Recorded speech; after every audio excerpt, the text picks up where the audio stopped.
आप जी सुन रहे हो जगत गुरु तत्वदर्शी संत रामपाल जी महाराज द्वारा लिखित किताब जीने की राह दा पन्ना नंबर 201। उस समय मेरा दास सब धार्मिक ग्रंथां नूं ठीक नाल समझा के मानव समाज दे रूबरू करेगा। सब प्रमाणां नूं अखी देख के सिखियत मानव सत नाल परिचित हो के तुरंत मेरे 13वें पंथ विच दीख्या लएगा। फिर पूरा विश्व मेरे द्वारा दसी भगती विधि अते तत्व ज्ञान नूं हिरदे तो स्वीकार करके भगती करेगा।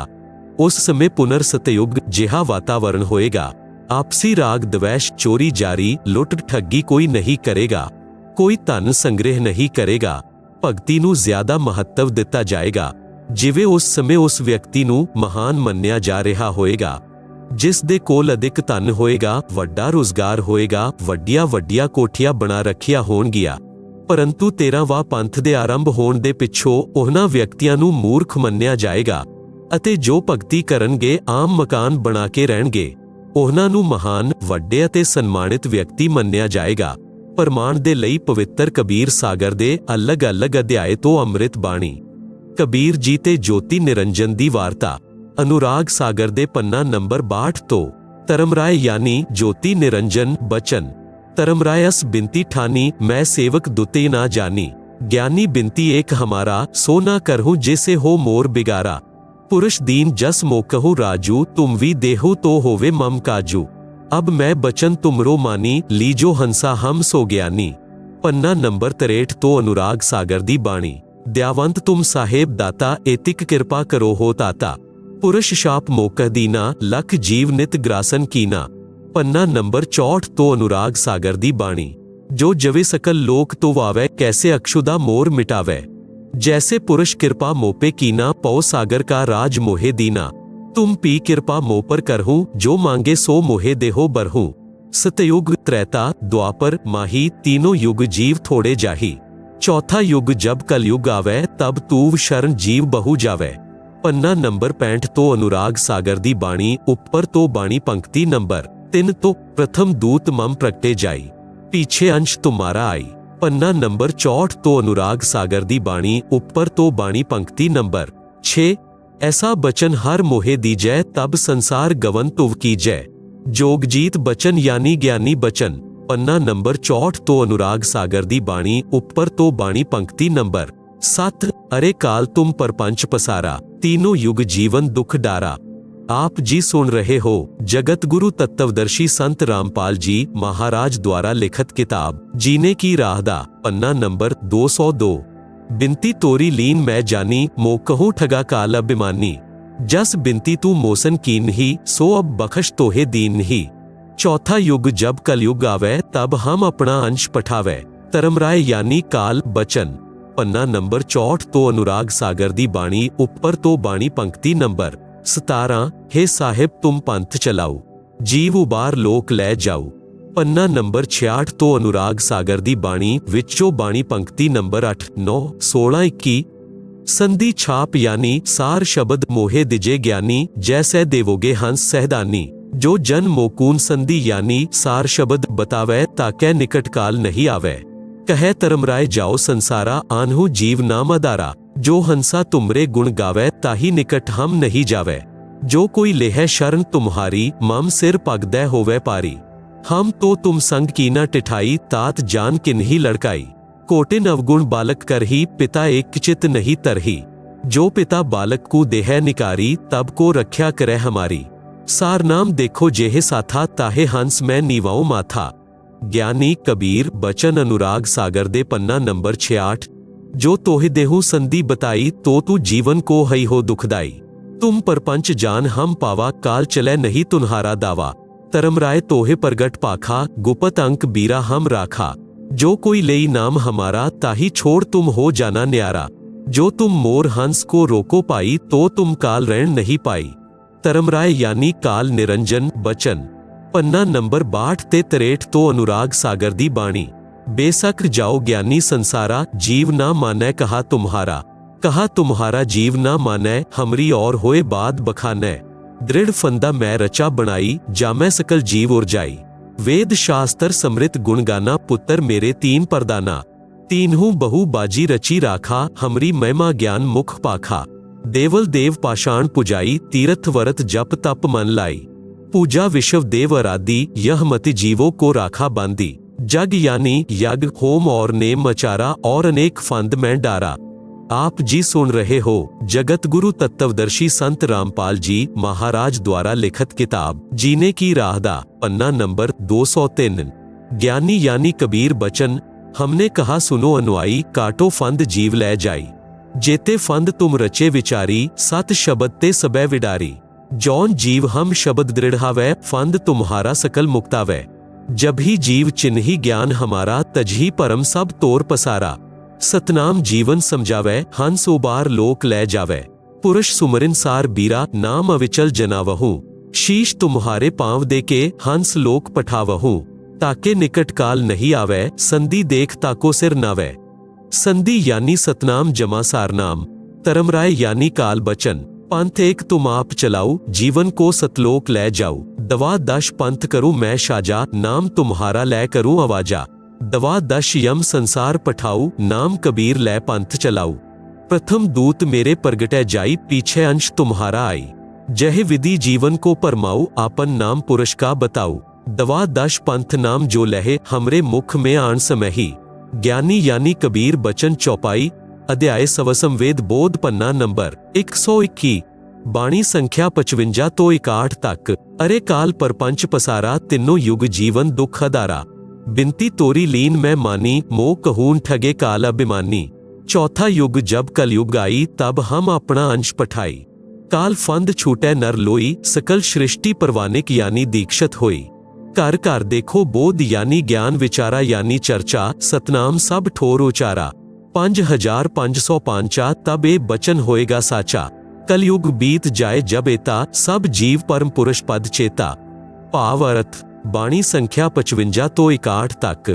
परमेश्वर कबीर जी ने कहा कि हे काल, तू विशाल परपंच रच रखिया है। ਤਿੰਨੋਂ ਯੁੱਗਾ यानी सतयुग, त्रेता, द्वापर विच जीवा नू बहुत कष्ट देवेगा। जैसा तू कह रहा है, तू मैनू प्रार्थना कीती सी, ओ मन लई। तू मेरे नाल धोखा कीता है, परंतु चौथा युग जद कलयुग आएगा, उदों मैं अपना अंश यानी किरपा पात्र आत्मा भेजूंगा। हे काल, तेरे द्वारा बनाए सब फंद यानी अज्ञान आधार नाल गलत ज्ञान अते साधना नू सत शब्द अते सत ज्ञान नाल समाप्त करेगा। उस समय पूरा विश्व परवानिक यानी उस मेरे संत तो दीख्या लैके दीक्षित होएगा। उस समय तक यानी जद तक कलयुग 5505 नहीं बीत जांदा। सतनाम मूल नाम यानी सार शब्द अते मूल ज्ञान यानी तत्व ज्ञान प्रगट नहीं करना है, परंतु जद कलयुग 5505 साल पूरा हो जाएगा, उदों घर घर विच मेरे अध्यात्मिक ज्ञान दी चर्चा होया करेगी ਅਤੇ ਸਤਨਾਮ ਸਾਰ ਸ਼ਬਦ ਨੂੰ ਸਭ ਉਪਦੇਸ਼ੀਆਂ ਨੂੰ ਪ੍ਰਦਾਨ ਕੀਤਾ ਜਾਏਗਾ। ਇਹ ਜੋ ਗੱਲ ਮੈਂ ਕਹਿ ਰਿਹਾ ਹਾਂ, ਇਹ ਮੇਰੇ ਬਚਨ ਉਸ ਸਮੇਂ ਸਿੱਧ ਹੋਣਗੇ। आप जी सुन रहे हो जगत गुरु तत्वदर्शी संत रामपाल जी महाराज द्वारा लिखित किताब जीने की राह दा, पन्ना नंबर 204। जद कलयुग 5505 साल पूरे हो जाएंगे, जद कलयुग इन्ने साल बीत जाएगा, उदों सब मानव प्राणी परम पुरुष यानी सत्यपुरुष दे पद अर्थात उस परमपद दे जानकार हो जाएंगे, जिस दे विषय विच गीता अध्याय 15 श्लोक 4 विच कहा है कि तत्वदर्शी संत दे प्राप्त होण दे पिछों साधक वापस संसार विच कदी नहीं आउंदे। जिस परमेश्वर ने संसार रूपी रुख दा विस्तार कीता है, अर्थात जिस परमेश्वर ने सृष्टि दी रचना कीती है, उस परमेश्वर दी भगती करो। उपरोक्त बाणी दा भाव अर्थ है कि उस समय परमेश्वर दे पद सतलोक दे विषय विच सब नू पूर्ण ज्ञान होएगा। सवसम वेद बोध, पन्ना नंबर 170। अथ सवसम वेद दी सफुट वार्ता चौपाई, 1,80,000 पीर पैगंबर और अवतारा, सो सब आही निरंजन वंशा, तन तरी तरी करे निज पिता प्रशंसा। 10 अवतार निरंजन केरे, राम कृष्ण सब आही बडेरे, इनसे बड़ा ज्योति निरंजन सोई, यामेन फेर बदल नहीं कोई। भाव अर्थ, परमेश्वर कबीर जी ने दस्या है कि बाबा आदम तो लैके हजरत मुहम्मद तक कुल 1,80,000 पैगंबर ਅਤੇ 10 ਅਵਤਾਰ ਜੋ ਹਿੰਦੂ ਮੰਨਦੇ ਹਨ, ਇਹ ਸਭ ਕਾਲ ਦੇ ਭੇਜੇ ਆਏ ਹਨ। ਇਹਨਾਂ 10 ਅਵਤਾਰਾਂ ਵਿੱਚ ਰਾਮ ਅਤੇ ਕ੍ਰਿਸ਼ਨ ਪ੍ਰਮੁੱਖ ਹਨ। ਇਹ ਸਭ ਕਾਲ ਦੀ ਮਹਿਮਾ ਬਣਾ ਕੇ ਸਭ ਜੀਵਾਂ ਨੂੰ ਪਰਮਿਤ ਕਰਕੇ ਕਾਲ ਸਾਧਨਾ ਦ੍ਰਿੜ ਕਰਾ ਗਏ ਹਨ। ਇਹਨਾਂ ਸਭ ਦਾ ਮੁਖੀਆ ਜੋਤੀ ਨਿਰੰਜਨ ਕਾਲ ਯਾਨੀ ਬ੍ਰਹਮ ਹੈ। ਸਵਸੰਵੇਦ ਬੋਧ ਪੰਨਾ ਨੰਬਰ 171 1515 ਸਤ ਕਬੀਰ ਬਚਨ ਦੋਹੇ 5505 ਜਦ ਕਲਯੁਗ ਬੀਤ ਜਾਏ ਮਹਾਪੁਰਸ਼ ਫਰਮਾਨ ਤਬ ਜਗ ਤਾਰਨ ਕੋ ਆਏ। ਹਿੰਦੂ ਤੁਰਕ ਆਦਿ ਸਬੈ ਜੇਤੇ ਜੀਵ ਜਹਾਨ ਸਤ ਨਾਮ ਦੀ ਸਾਖ ਗਹੀ ਪਾਵੈ ਪਦ ਨਿਰਵਾਨ। ਯਥਾ ਸਰਿਤ ਗਣ ਆਪ ਹੀ ਮਿਲੈ ਸਿੰਧੂ ਮਹਿਤਾਏ ਸਤ ਸੁਕ੍ਰਿਤ ਕੇ ਮਦ ਤਿਮੀ ਸਭ ਹੀ ਪੰਥ ਸਮਾਏ। जब लग पूर्ण होए नहीं ठीक का तिथि वार कपट चातुरी तभी लौ सवसम वेद निर्तार। सभी नारी नर शुद्ध तब जब ठीक का दिन आवंत कपट चातुरी छोड़ी के शरण कबीर गहंत। एक अनेक हवै गए पुनः अनेक हो एक हंस चलै सतलोक सब सतनाम की टेक। कर कर बोध विचार हो दुर्मति दूर बहाए कलयुग में सब एक होई बरते सहज सुबाए। कहाँ उग्र कहाँ शूदर हो हरै सबकी पावपीर यानी पीड़ सो सामान समदृष्टि है समर्थ सत कबीर। आप जी सुन रहे हो जगत गुरु तत्वदर्शी संत रामपाल जी महाराज द्वारा लिखित किताब जीने की राह दा पन्ना नंबर 205। भाव अर्थ परमेश्वर कबीर जी ने दस्या है कि धर्मदास मैं ज्योति निरंजन यानी काल ब्रह्म नूं वी कहा सी हुण आप नूं वी दस रहा हा। ਸਵਸੰਵੇਦ ਬੋਧ ਦੀ ਬਾਣੀ ਸੰਖਿਆ 66 ਤੋਂ 74 ਦਾ ਸਰਲ ਅਰਥ। ਜਿਸ ਸਮੇਂ ਕਲਯੁਗ 5505 ਸਾਲ ਬੀਤ ਜਾਏਗਾ ਉਦੋਂ ਇੱਕ ਮਹਾਪੁਰਸ਼ ਵਿਸ਼ਵ ਨੂੰ ਪਾਰ ਕਰਨ ਦੇ ਲਈ ਆਏਗਾ। ਹਿੰਦੂ ਮੁਸਲਮਾਨ ਆਦਿ ਜਿੰਨੇ ਵੀ ਪੰਥ ਉਦੋਂ ਤੱਕ ਬਣਨਗੇ ਅਤੇ ਜਿੰਨੇ ਜੀਵ ਸੰਸਾਰ ਵਿੱਚ ਹਨ ਉਹ ਮਾਨਵ ਸਰੀਰ ਪ੍ਰਾਪਤ ਕਰਕੇ ਉਸ ਮਹਾਪੁਰਸ਼ ਤੋਂ ਸਤਨਾਮ ਲੈ ਕੇ ਸਤਨਾਮ ਦੀ ਸ਼ਕਤੀ ਨਾਲ ਮੋਕਸ਼ ਪ੍ਰਾਪਤ ਕਰਨਗੇ। ਉਹ ਮਹਾਪੁਰਸ਼ ਜੋ ਸਤ ਕਬੀਰ ਪੰਥ ਚਲਾਏਗਾ ਉਸ ਯਾਨੀ 13ਵੇਂ ਪੰਥ ਵਿੱਚ ਸਭ ਪੰਥ ਆਪਣੇ ਆਪ ਅਜਿਹੀ ਤੀਵਰ ਗਤੀ ਨਾਲ ਸਮਾ ਜਾਣਗੇ ਜਿਵੇਂ ਭਿੰਨ ਨਦੀਆਂ ਆਪਣੇ ਆਪ ਸਹਿਜ ਦੌੜ ਕੇ ਸਮੁੰਦਰ ਵਿੱਚ ਗਿਰ ਜਾਂਦੀ ਹੈ। ਉਹਨਾਂ ਨੂੰ ਕੋਈ ਰੋਕ ਨਹੀਂ ਪਾਉਂਦਾ। ਅਜਿਹੇ ਉਸ 13ਵੇਂ ਪੰਥ ਵਿੱਚ ਸਭ ਪੰਥ ਗਤੀ ਨਾਲ ਮਿਲ ਕੇ ਇੱਕ ਪੰਥ ਬਣ ਜਾਏਗਾ। ਪਰੰਤੂ ਜਦ ਤੱਕ ਠੀਕ ਦਾ ਸਮੇਂ ਨਹੀਂ ਆਏਗਾ ਯਾਨੀ ਕਲਯੁਗ 5505 ਸਾਲ ਪੂਰੇ ਨਹੀਂ ਕਰਦਾ ਉਦੋਂ ਤੱਕ ਮੈਂ ਜੋ ਇਹ ਗਿਆਨ ਸਵਸੰਵੇਦ ਵਿੱਚ ਬੋਲ ਰਿਹਾ ਹਾਂ ਆਪ ਲਿਖ ਰਹੇ ਹੋ ਨਿਰਾਦਾਰ ਲੱਗੇਗਾ। ਜਿਸ ਸਮੇਂ ਉਹ ਨਿਰਧਾਰਿਤ ਸਮੇਂ ਆਏਗਾ ਉਸ ਸਮੇਂ ਇਸਤਰੀ ਪੁਰਸ਼ ਉੱਚ ਵਿਚਾਰੀ ਅਤੇ ਸ਼ੁੱਧ ਆਚਰਨ ਦੇ ਹੋ ਕੇ ਕਪਟ ਵਿਅਰਥ ਦੀ ਚਤੁਰਾਈ ਤਿਆਗ ਕੇ ਮੇਰੀ ਯਾਨੀ ਕਬੀਰ ਜੀ ਦੀ ਸ਼ਰਨ ਗ੍ਰਹਿਣ ਕਰਨਗੇ। ਪਰਮਾਤਮਾ ਤੋਂ ਲਾਭ ਲੈਣ ਦੇ ਲਈ ਇੱਕ ਮਾਨਵ ਧਰਮ ਤੋਂ ਅਨੇਕ ਪੰਥ ਯਾਨੀ ਧਾਰਮਿਕ ਸਮੁਦਾਇ ਬਣ ਗਏ ਹਨ। ਉਹ ਸਭ ਪੁਨः ਇੱਕ ਹੋ ਜਾਣਗੇ। ਸਭ ਹੰਸ ਯਾਨੀ ਨਿਰਵਿਕਾਰ ਭਗਤ ਆਤਮਾ ਸਤਨਾਮ ਦੀ ਸ਼ਕਤੀ ਤੋਂ ਸਤਲੋਕ ਚਲੇ ਜਾਣਗੇ। ਮੇਰੇ ਅਧਿਆਤਮ ਗਿਆਨ ਦੀ ਚਰਚਾ ਘਰ ਘਰ ਵਿੱਚ ਹੋਏਗੀ ਜਿਸ ਕਾਰਨ ਨਾਲ ਸਭ ਦੀ ਦੁਰਮਤੀ ਸਮਾਪਤ ਹੋ ਜਾਏਗੀ। ਕਲਯੁਗ ਵਿੱਚ ਫਿਰ ਇੱਕ ਹੋ ਕੇ ਸਹਿਜ ਵਰਤਾਵ ਕਰਨਗੇ ਯਾਨੀ ਸ਼ਾਂਤੀ ਪੂਰਵਕ ਜੀਵਨ ਜਿਉਣਗੇ। ਕਿਤੇ ਉਗਰ ਅਰਥਾਤ ਚਾਹੇ ਡਾਕੂ ਲੁਟੇਰਾ ਕਸਾਈ ਹੋਵੇ ਚਾਹੇ ਸ਼ੂਦਰ ਹੋਰ ਬੁਰਾਈ ਕਰਨ ਵਾਲਾ ਨੀਚ ਹੋਏਗਾ। ਪਰਮਾਤਮਾ ਸਤ ਭਗਤੀ ਕਰਨ ਵਾਲਿਆਂ ਦੀ ਪਵਪੀਰ ਯਾਨੀ ਸੰਸਾਰਿਕ ਕਸ਼ਟ ਹਰੇਗਾ ਯਾਨੀ ਦੂਰ ਕਰੇਗਾ। ਸਤ ਸਾਧਨਾ ਨਾਲ ਸਭ ਦੀ ਪਵਪੀਰ ਯਾਨੀ ਸੰਸਾਰਿਕ ਕਸ਼ਟ ਸਮਾਪਤ ਹੋ ਜਾਣਗੇ ਅਤੇ ਉਸ 13ਵੇਂ ਪੰਥ ਦਾ ਪਰਵਰਤਕ ਸਭ ਨੂੰ ਬਰਾਬਰ ਦ੍ਰਿਸ਼ਟੀ ਨਾਲ ਦੇਖੇਗਾ ਅਰਥਾਤ ਊਂਚ ਨੀਚ ਵਿੱਚ ਭੇਦ ਭਾਵ ਨਹੀਂ ਕਰੇਗਾ। ਉਹ ਸਮਰੱਥ ਸਤ ਕਬੀਰ ਹੀ ਹੋਏਗਾ। ਮਮ ਸੰਤ ਮੁਝੇ ਜਾਣ ਮੇਰਾ ਹੀ ਸਰੂਪਮ। ਪ੍ਰਸ਼ਨ ਉਹ 13ਵਾਂ ਪੰਥ ਕਿਹੜਾ ਹੈ ਉਸ ਦਾ ਪਰਵਰਤਕ ਕੌਣ ਹੈ? ਉੱਤਰ ਉਹ 13ਵਾਂ ਪੰਥ ਯਥਾਰਥ ਸਤ ਕਬੀਰ ਪੰਥ ਹੈ। ਉਸ ਦੇ ਪਰਵਰਤਕ ਖੁਦ ਕਬੀਰ ਪਰਮੇਸ਼ਵਰ ਜੀ ਹਨ। ਵਰਤਮਾਨ ਵਿੱਚ ਉਸ ਦਾ ਸੰਚਾਲਕ ਉਹਨਾਂ ਦਾ ਗੁਲਾਮ ਰਾਮਪਾਲ ਦਾਸ ਪੁੱਤਰ ਸਵਾਮੀ ਰਾਮਦੇਵਾਨੰਦ ਜੀ ਮਹਾਰਾਜ ਹੈ। ਅਧਿਆਤਮਿਕ ਦ੍ਰਿਸ਼ਟੀ ਤੋਂ ਗੁਰੂ ਜੀ ਪਿਤਾ ਮੰਨੇ ਜਾਂਦੇ ਹਨ ਜੋ ਆਤਮਾ ਦਾ ਪੋਸ਼ਣ ਕਰਦੇ ਹਨ। ਪ੍ਰਮਾਣ ਵੈਸੇ ਤਾਂ ਸੰਤ ਧਰਮਦਾਸ ਜੀ ਦੀ ਵੰਸ਼ ਪਰੰਪਰਾ ਵਾਲੇ ਮਹੰਤਾਂ ਨਾਲ ਜੁੜੇ ਸ਼ਰਧਾਲੂਆਂ ਨੇ ਅਗਿਆਨਤਾ ਵਸ਼ 13ਵਾਂ ਪੰਥ ਅਤੇ ਸੰਚਾਲਕ ਧਰਮਦਾਸ ਦੀ ਬਿੰਦ ਯਾਨੀ ਪਰਿਵਾਰ ਦੀ ਧਾਰਾ ਵਾਲਿਆਂ ਨੂੰ ਸਿੱਧ ਕਰਨ ਦੀ ਕੁਚੇਸ਼ਟਾ ਕੀਤੀ ਹੈ। ਆਪ ਜੀ ਸੁਣ ਰਹੇ ਹੋ ਜਗਤ ਗੁਰੂ ਤਤਵਦਰਸ਼ੀ ਸੰਤ ਰਾਮਪਾਲ ਜੀ ਮਹਾਰਾਜ ਦੁਆਰਾ ਲਿਖਤ ਕਿਤਾਬ ਜੀਨੇ ਕੀ ਰਾਹ ਦਾ ਪੰਨਾ ਨੰਬਰ 206। ਪਰੰਤੂ ਹਾਥੀ ਦੇ ਵਸਤਰ ਨੂੰ ਪੈਂਸੇ ਉੱਤੇ ਪਾ ਕੇ ਕੋਈ ਕਹੇ ਕਿ ਦੇਖੋ ਇਹ ਵਸਤਰ ਪੈਂਸੇ ਦਾ ਹੈ। ਬੁੱਧੀਮਾਨ ਤੁਰੰਤ ਸਮਝ ਜਾਂਦੇ ਹਨ ਕਿ ਇਹ ਪੈਂਸੇ ਯਾਨੀ ਝੋਟਾ ਦਾ ਵਸਤਰ ਨਹੀਂ ਹੈ। ਇਹ ਤਾਂ ਕਈ ਗੁਣਾ ਲੰਬੇ ਚੌੜੇ ਪਸ਼ੂ ਦਾ ਹੈ। ਭਲੇ ਹੀ ਇਹ ਨਾ ਦੱਸ ਸਕੇ ਕਿ ਇਹ ਹਾਥੀ ਦਾ ਹੈ। ਉਦਾਹਰਣ ਪਵਿੱਤਰ ਕਬੀਰ ਸਾਗਰ ਦੇ ਅਧਿਆਏ ਕਬੀਰ ਚਰਿੱਤਰ ਬੋਧ ਦੇ ਪੰਨਾ ਨੰਬਰ 1834 ਅਤੇ 1835 ਉੱਤੇ ਲਿਖਿਆ ਹੈ, ਤੇਰਾ ਗੱਡੀ ਕਾਗਜ਼ਾਂ ਨੂੰ ਲਿਖਣਾ ਇੱਕ ਸਮੇਂ ਦਿੱਲੀ ਦੇ ਬਾਦਸ਼ਾਹ ਨੇ ਕਿਹਾ ਕਿ ਕਬੀਰ ਜੀ 13 ਗੱਡੀਆਂ ਕਾਗਜ਼ਾਂ ਨੂੰ 2.5 ਦਿਨ ਯਾਨੀ 60 ਘੰਟੇ ਵਿੱਚ ਲਿਖ ਦੇਵੇ ਤਾਂ ਮੈਂ ਉਹਨਾਂ ਨੂੰ ਪਰਮਾਤਮਾ ਮੰਨ ਜਾਊਂਗਾ। ਪਰਮੇਸ਼ਵਰ ਕਬੀਰ ਜੀ ਨੇ ਆਪਣੀ ਡੰਡੀ ਉਹਨਾਂ 13 ਗੱਡੀਆਂ ਵਿੱਚ ਰੱਖੇ ਕਾਗਜ਼ਾਂ ਉੱਪਰ ਘੁੰਮਾ ਦਿੱਤੀ। ਉਸ ਹੀ ਸਮੇਂ ਸਰਵ ਕਾਗਜ਼ਾਂ ਵਿੱਚ ਅੰਮ੍ਰਿਤ ਬਾਣੀ ਸੰਪੂਰਨ ਅਧਿਆਤਮਿਕ ਗਿਆਨ ਲਿਖ ਦਿੱਤਾ।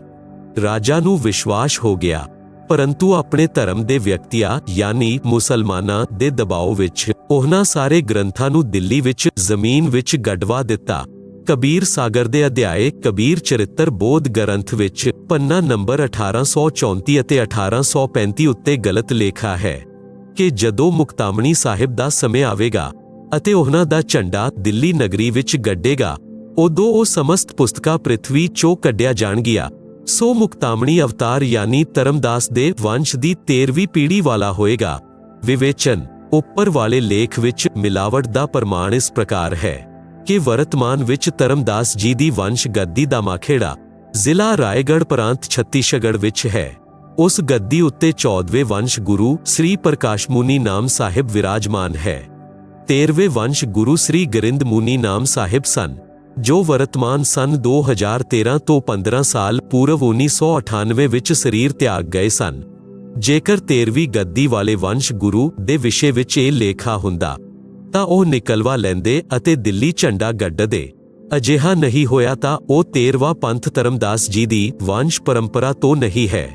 ਫਿਰ ਕਬੀਰ ਚਰਿੱਤਰ ਬੋਧ ਦੇ ਪੰਨਾ ਨੰਬਰ 1870 ਉੱਤੇ ਕਬੀਰ ਸਾਗਰ ਵਿੱਚ 12 ਪੰਥਾਂ ਦੇ ਨਾਮ ਲਿਖੇ ਹਨ, ਜੋ ਕਾਲ ਯਾਨੀ ਜੋਤੀ ਨਿਰੰਜਨ ਨੇ ਕਬੀਰ ਜੀ ਦੇ ਨਾਮ ਨਾਲ ਨਕਲੀ ਪੰਥ ਚਲਾਉਣ ਨੂੰ ਕਿਹਾ ਸੀ। ਉਹਨਾਂ ਵਿੱਚ ਸਰਵਪ੍ਰਥਮ ਨਾਰਾਇਣ ਦਾਸ ਲੇਖਾ ਹੈ। 12ਵਾਂ ਪੰਥ ਗਰੀਬ ਦਾਸ ਦਾ ਲਿਖਿਆ ਹੈ। ਅਸਲ ਵਿੱਚ ਪ੍ਰਥਮ ਚੂੜਾਮਣੀ ਜੀ ਹਨ। ਜਾਣ ਬੁੱਝ ਕੇ ਕਾਂਟ ਛਾਂਟ ਕੀਤੀ ਹੈ। ਉਹਨਾਂ ਨੂੰ ਯਾਦ ਹੋਏਗਾ ਕਿ ਪਰਮੇਸ਼ਵਰ ਕਬੀਰ ਜੀ ਨੇ ਨਾਰਾਇਣ ਦਾਸ ਜੀ ਨੂੰ ਤਾਂ ਸ਼ਿਸ਼ ਬਣਾਇਆ ਹੀ ਨਹੀਂ ਸੀ। ਨਾਰਾਇਣ ਦਾਸ ਤਾਂ ਸ੍ਰੀ ਕ੍ਰਿਸ਼ਨ ਜੀ ਦੇ ਪੁਜਾਰੀ ਸਨ। ਉਸਨੇ ਤਾਂ ਆਪਣੇ ਛੋਟੇ ਭਾਈ ਚੂੜਾਮਣੀ ਜੀ ਦਾ ਘੋਰ ਵਿਰੋਧ ਕੀਤਾ ਸੀ, ਜਿਸ ਕਾਰਨ ਕਰਕੇ ਸ੍ਰੀ ਚੂੜਾਮਣੀ ਜੀ ਕੁਦੂਰਮਾਲ ਚਲੇ ਗਏ ਸਨ। ਬਾਅਦ ਵਿੱਚ ਬਾਂਧਵਗੜ੍ਹ ਨਗਰ ਨਸ਼ਟ ਹੋ ਗਿਆ। ਆਪ ਜੀ ਸੁਣ ਰਹੇ ਹੋ ਜਗਤ ਗੁਰੂ ਤੱਤਵਦਰਸ਼ੀ ਸੰਤ ਰਾਮਪਾਲ ਜੀ ਮਹਾਰਾਜ ਦੁਆਰਾ ਲਿਖਤ ਕਿਤਾਬ ਜੀਨੇ ਕੀ ਰਾਹ ਦਾ ਪੰਨਾ ਨੰਬਰ 207, ਕਬੀਰ ਚਰਿੱਤਰ ਬੋਧ ਵਿੱਚ ਪੰਨਾ ਨੰਬਰ 1870 ਉੱਤੇ 12 ਦੇ ਪ੍ਰਵਰਤਕਾਂ ਦੇ ਨਾਮ ਲਿਖੇ ਹਨ। ਉਹਨਾਂ ਵਿੱਚ ਪ੍ਰਥਮ ਗਲਤ ਨਾਮ ਲਿਖਿਆ ਹੈ, ਬਾਕੀ ਸਹੀ ਹਨ। ਲਿਖਿਆ ਹੈ 1 ਨਾਰਾਇਣ ਦਾਸ ਜੀ ਦਾ ਪੰਥ, 2 ਯਾਗੋ ਦਾਸ ਯਾਨੀ ਜਾਗੂ ਦਾਸ ਜੀ ਦਾ ਪੰਥ, 3 ਸੂਰਤ ਗੋਪਾਲ ਪੰਥ, 4 ਮੂਲ ਨਿਰੰਜਨ ਪੰਥ, 5 ਟਕਸਾਰੀ ਪੰਥ, 6 ਭਗਵਾਨ ਦਾਸ ਜੀ ਦਾ ਪੰਥ, 7 ਸਤਨਾਮੀ ਪੰਥ, 8 ਕਮਾਲੀਏ ਯਾਨੀ ਕਮਾਲ ਜੀ ਦਾ ਪੰਥ, 9 ਰਾਮ ਕਬੀਰ ਪੰਥ, 10 ਪ੍ਰੇਮ ਧਾਮ ਯਾਨੀ ਪਰਮ ਧਾਮ ਦੀ ਬਾਣੀ ਪੰਥ, 11 ਜੀਵਾ ਦਾਸ ਪੰਥ, 12 ਗਰੀਬ ਦਾਸ ਪੰਥ। ਫਿਰ ਕਬੀਰ ਬਾਣੀ ਅਧਿਆਏ ਦੇ ਪੰਨਾ ਨੰਬਰ 134 ਤੇ ਕਬੀਰ ਸਾਗਰ ਵਿੱਚ ਲਿਖਿਆ ਹੈ ਕਿ ਵੰਸ਼ ਪ੍ਰਕਾਰ ਪ੍ਰਥਮ ਵੰਸ਼ ਉਤਮ ਇਹ ਚੂੜਾਮਣੀ ਜੀ ਦੇ ਵਿਸ਼ੇ ਵਿੱਚ ਕਿਹਾ ਹੈ।